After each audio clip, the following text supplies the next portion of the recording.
Most people believe that venture capital will play an important role in solving many of our environmental challenges because a lot of new technologies are needed, and that industry has been very good at launching new firms.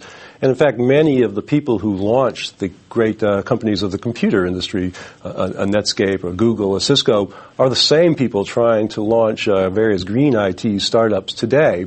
But what they're finding is the challenge is actually quite a bit harder than in the IT space has been over the years. Primarily that those companies are used to getting their money back and their investments paying off in about a 5-year period. In the green space, that's proving to be very difficult, and now people are talking about 7, 8, and even 10-year returns and investment and staying with these companies before the technologies pay off. And that's a hard thing for that industry to adjust to, and the current recession clearly is making that tougher. So the pure venture solution is still there, is still very important, but people now believe that it will require a mix of venture, large corporations, and various government actions as well, which makes for very different than the model that we've seen, say, in just the IT space over the years. If you talk to people who really advocate strong action to address climate change, their biggest fear is this current recession will take people's minds off that ball. And we are certainly seeing that in our client base. When we started our major work on this topic in 2006 and in 2007, green IT was a very hot topic, and a lot of our clients had programs in place, and we're starting to move.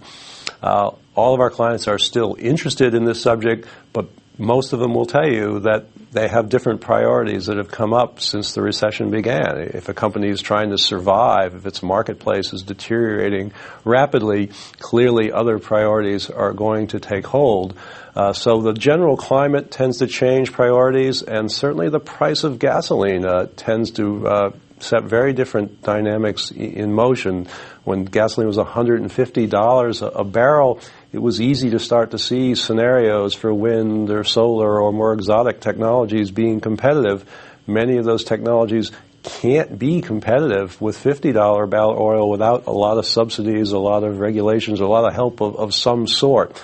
So the recession is now a huge piece of this puzzle, and depending on how long the recession lasts or how deep it gets, it will affect how quickly people will address this challenge.